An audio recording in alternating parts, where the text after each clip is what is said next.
Alors,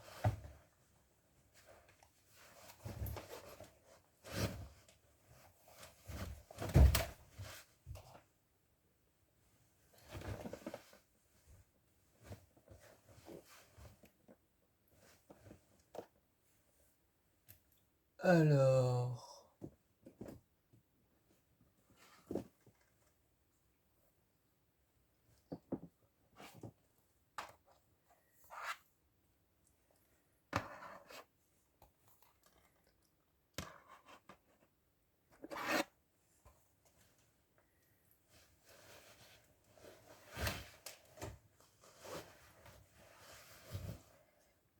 voilà.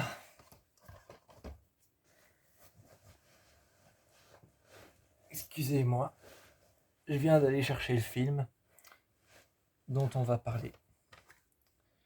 Donc, aujourd'hui, je vais parler du film.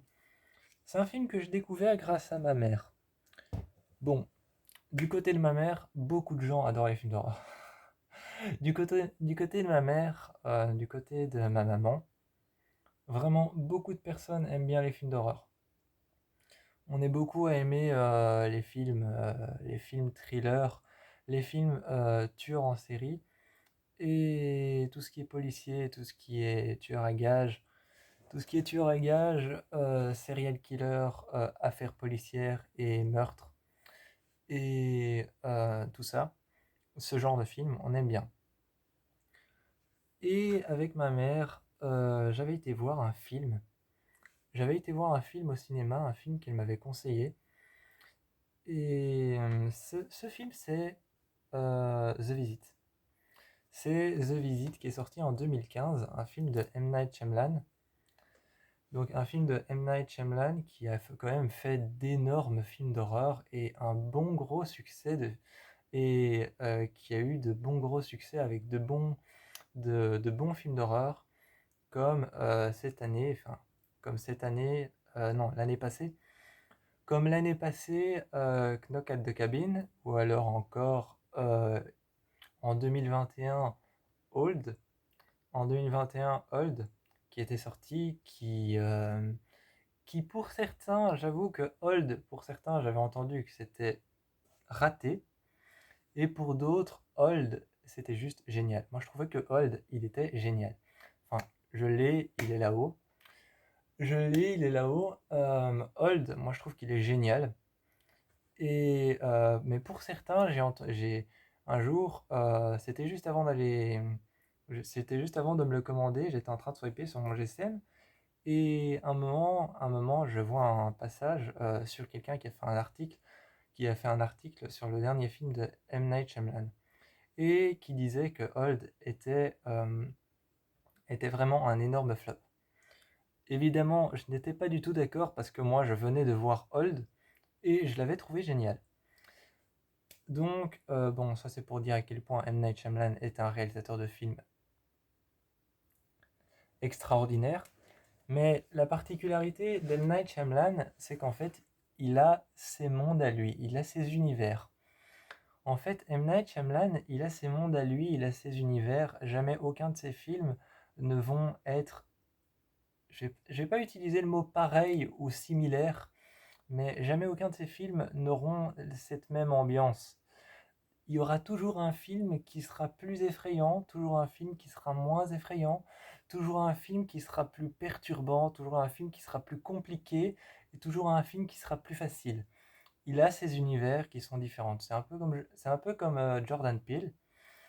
Et The Visit raconte l'histoire de Rebecca et Tyler, de, de Becca, pardon. Ça raconte l'histoire de Becca et Tyler, qui sont deux jeunes adolescents, deux jeunes enfants qui vont après un accident entre leur mère et ses parents à elle, donc leurs grands-parents. Après un accident qui s'est passé durant l'enfance de leur mère, ils vont voir, euh, ils vont voir leurs grands-parents. Sauf que une fois chez leurs grands-parents, il se passe des choses étranges.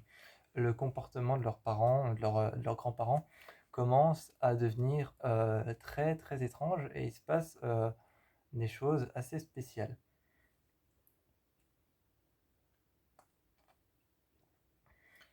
Euh, Ce que j'aime bien au film, c'est que c'est un film comme Paranormal Activity 4. C'est un film comme Paranormal Activity 4, c'est-à-dire qu'il est filmé, je sais plus comment on appelle ça, ça a un terme, ça a un nom, mais c'est les films qui sont toujours tournés comme Paranormal Activity, euh, particulièrement Paranormal Activity 4. Particulièrement Paranormal Activity 4, des films qui sont tournés avec une caméra sur le dos et en fait, durant tout le film, tu suis l'objectif de la caméra. Et, euh, et donc ces films, ils ont un nom particulier et en fait, The Visit, c'est comme ça en fait. Becca, Becca et son frère Tyler vont là-bas pour un certain temps voir leurs grands-parents et Becca veut en tirer un documentaire veut en tirer un documentaire et surtout obtenir quelque chose de la part de ses grands-parents. Je vous laisserai découvrir quoi, mais obtenir quelque chose de la part de ses grands-parents, plus de sa grand-mère que de son grand-père, pour pouvoir l'offrir à sa mère. Une sorte quelque part de pardon. Une sorte quelque part de pardon, une sorte quelque part de rédemption, de se rattraper dans le temps. Et elle va en tirer un documentaire, mais tout ce qu'elle va filmer va devenir de plus en plus étrange et de plus en plus perturbant. Et j'aime beaucoup ce film parce que il n'essaie pas de te faire peur. Il essaye de te donner l'impression que tu dois avoir peur. C'est l'un de ces films que j'aime beaucoup. Déjà, je fais une petite parenthèse. Quand j'avais commencé, quand j'ai commencé à aimer les films d'horreur, quand j'ai commencé à aimer les films d'horreur, j'étais sur Facebook et parce que j'ai arrêté Facebook. J'ai arrêté Facebook et j'étais sur Facebook et en fait, je suivais plusieurs comptes. Je suivais un compte qui parlait du compte, c'était le compte du paranormal. Le compte des fans des paranormales, du paranormal, c'était des personnes qui parlaient d'expériences paranormales ou alors qui disaient avoir vécu des expériences paranormales. Évidemment, je suis pas con, je savais que c'était à 98% du fake. Je savais que ce compte c'était à 98% des personnes qui écrivaient des commentaires et qu'à 98% c'était du fake. J'avais ensuite un autre compte, c'était les fans de films d'horreur. Là, des gens se partageaient des affiches de films d'horreur ou alors des films d'horreur qu'ils avaient vus ou alors des liens de description, des descriptions, des liens, des bios. Et on se partageait ça et c'était des bandes annonces de films d'horreur, des nouveaux films d'horreur qui allaient sortir ou alors des films d'horreur qu'on avait déjà vus avec un extrait et qu'on conseillait à quelqu'un en mettant en dessous un petit commentaire. Sur ce compte-là, un jour, j'ai eu un de ses commentaires. J'ai pas répondu, sinon j'aurais répondu violemment. Sinon j'aurais répondu violemment ou alors j'aurais répondu avec du sarcasme et la personne l'aurait mal pris. Mais j'ai eu un commentaire un jour, ça m'a fait rire. C'était une personne qui avait envoyé un lien sur Insidious 2.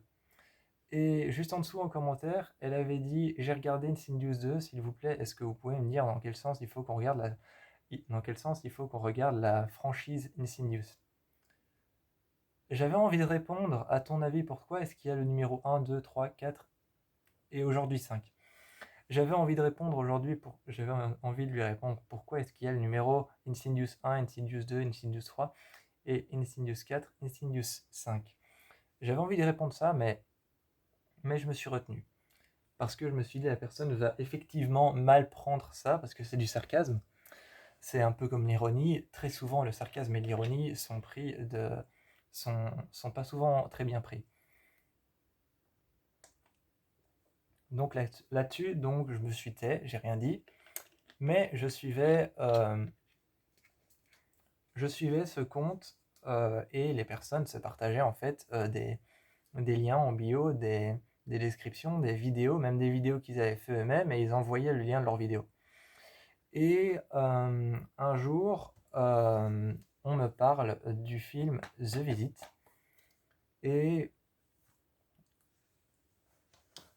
Et beaucoup de gens, il y avait une partie sur ce compte qui disait que le film était génial. J'étais d'accord avec cette partie. Et il y avait une autre partie qui disait que le film était nul, était naze, était pas réussi et ne faisait pas peur. Et ça, c'est ce que j'aime pas chez les gens. Je m'explique avant de commencer la critique. C'est ce que j'aime pas chez les gens, c'est que les gens pensent forcément qu'un film d'horreur, c'est un tas de cadavres. Un film d'horreur, ce n'est pas forcément un tas de cadavres, c'est pas forcément du sang, c'est pas forcément des meurtres à la masse, c'est pas forcément des crimes et c'est pas forcément des crimes, des assassinats, des cadavres à la masse et, euh, et des déchets de corps humains que tu récupères à la pelle. Non, c'est pas forcément du sang partout. Un film d'horreur a une histoire, un film d'horreur a quelque chose à raconter, un film d'horreur a même parfois un message. Et un film d'horreur a même parfois une logique. Enfin, il faut qu'il y en ait une, mais a une logique compréhensible, quelque chose qui veut faire passer comme message. Et ça, j'étais pas d'accord avec ces personnes-là parce que c'est ces personnes qui pensent que les films d'horreur, c'est vraiment des cadavres qu'on ramasse à la pelle et plein de sang qu'on éponge par terre. Non, c'est pas ça un film d'horreur. Un film d'horreur, c'est une histoire qui commence bien, ensuite il se passe quelque chose, et là, à partir d'un XY moment, c'est la panique. Ça, c'est un film d'horreur. Et le film The Visit, en fait, nous donne l'impression qu'on doit avoir peur. Il nous donne l'impression qu'on doit avoir peur. Pourquoi? Parce qu'en fait, il y a un passage où Becca descend. D'ailleurs, j'aime bien ce passage parce qu'elle fait un petit trait d'humour. Elle fait un petit trait d'humour dans le film, elle fait un petit trait d'humour et elle se filme avec sa caméra. Et on voit l'objectif de la caméra et on la voit recalibrer l'objectif de la caméra et le zoom de la caméra sur elle. Et elle fait un switch inverse. Et elle se filme et elle dit: Là, maman, je partage une expérience que tu as sûrement dû faire quand tu étais petite. Une fringale de cookies, j'ai encore faim. Je descends et je vais chercher parce qu'en fait, sa grand-mère avait fait des cookies dans le film. Et alors, elle dit: Je partage une expérience que tu as sans doute vécue quand tu étais jeune. Une fringale de cookies, j'ai encore faim et je descends. Je descends chercher. Et justement, le film te donne l'impression que tu dois avoir peur parce qu'elle descend en pleine nuit. Et là, elle descend en pleine nuit, donc ça te donne l'impression que tu vas avoir peur et qu'il va se passer quelque chose. Et effectivement, il se passe quelque chose. Mais c'est juste ta grand-mère qui arrive et qui vomit dans le couloir, mais de manière très étrange. Et, et M. Night Shyamalan, il a vraiment un don pour pouvoir jouer avec l'étrange. M. Night Shyamalan, c'est un réalisateur qui a un don pour pouvoir jouer avec l'étrange. Il a un don pour pouvoir jouer avec l'étrange et jouer avec des choses qui nous font peur, mais pas nécessairement. Des choses qui nous donnent l'impression d'avoir peur. Des choses qui nous donnent l'impression que c'est réel. Et il a ce don-là de jouer avec l'étrange.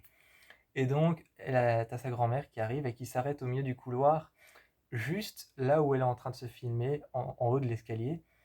Et comme elle descend la nuit, déjà, toi, t'as l'impression que tu dois avoir peur. Et sa grand-mère s'arrête et elle vomit en plein milieu du couloir, de manière très étrange, de manière pas naturelle. Et ça te donne une impression de peur. T'as aussi un passage où elle se filme et elle est en haut des escaliers. Et t'as sa grand-mère qui s'arrête juste devant les escaliers et qui ne dit absolument rien. Et là, et là justement, c'est ce don de jouer avec l'étrange, avec M. Night Shyamalan, qui est mise à l'épreuve parce que comme elle s'arrête au milieu du couloir et qu'elle te regarde fixement, tu peux dire elle va m'attaquer d'un moment ou à un autre, elle va attaquer Becca, d'un moment ou à un autre, elle va les attaquer. Non, en fait, elle s'arrête au milieu du couloir et elle continue son chemin. Elle s'arrête au milieu du couloir, elle te fixe, et là tu te dis d'un moment ou à un autre, elle va foncer dans les escaliers, elle va les attaquer. Mais en fait, non, elle continue son chemin et elle fait rien. Et ça, c'est le don d'M. Night Shyamalan de jouer avec l'étrange. Il y a aussi un passage sous la maison où t'as son frère qui lui fait peur en lui attrapant le tibia sous la maison et il dit: Regarde, ici c'est plein de tunnels, maman devait sûrement jouer à cache-cache quand elle était petite ici. Et t'as Becca qui se met à genoux par terre avec sa caméra un peu plus bas au niveau de son épaule et qui dit: «Ah ouais, c'est vrai, maman devait sûrement jouer à cache-cache ici.» Et elle commence à compter et son frère s'en va dans les tunnels sous la maison. Et quand ils sont sous la maison et qu'ils commencent à courir à genoux, quand ils courent à quatre pattes et qu'ils sont en train de jouer à cache-cache, donc de se chercher mutuellement, t'as Becca qui est dans un coin des tunnels et, et t'entends la grand-mère qui murmure derrière: «Je vais te trouver, ma petite Becca, je vais t'attraper.» Et donc, mais avec une voix bizarre, que je vais pas essayer de reproduire, hein, parce que sinon je vais paraître débile, mais avec une voix étrange et pas naturelle, encore une fois. Encore une fois, pas naturelle. Et elle dit: «Je vais te trouver, ma petite Becca.» euh, et elle lui dit: «Je vais t'attraper.» Et alors là, toi, tu as conscience que tu as peur. Tu as conscience que tu as peur. Tu as peur parce que tu penses que tu dois avoir peur et que le moment fait peur. Et ils se font poursuivre par la grand-mère, dans, qui s'appelle d'ailleurs Marina Jamieson. Elle s'appelle non, elle s'appelle Maria Marina Jamieson. Elle s'appelle Maria Marina Jamieson et en fait ils se font poursuivre par elle dans, dans les sous-sols de la maison. Enfin non, pas les sous-sols, mais dans un sous-sol sous la maison, des sortes de tunnels qui est en dessous de la maison. Et ils se font poursuivre par elle et c'est juste au moment où elle dit: «Je vais te trouver, ma petite Becca, cours, je vais t'attraper», que t'as peur, parce qu'en fait t'as peur de ce qu'elle dit, t'as peur des mots, mais t'as pas peur de la situation. Et quand ils sortent, ils sont effrayés, ils sont par terre, ils ont eu la peur de leur vie, ils ont joué à cache-cache, et ils se sont fait poursuivre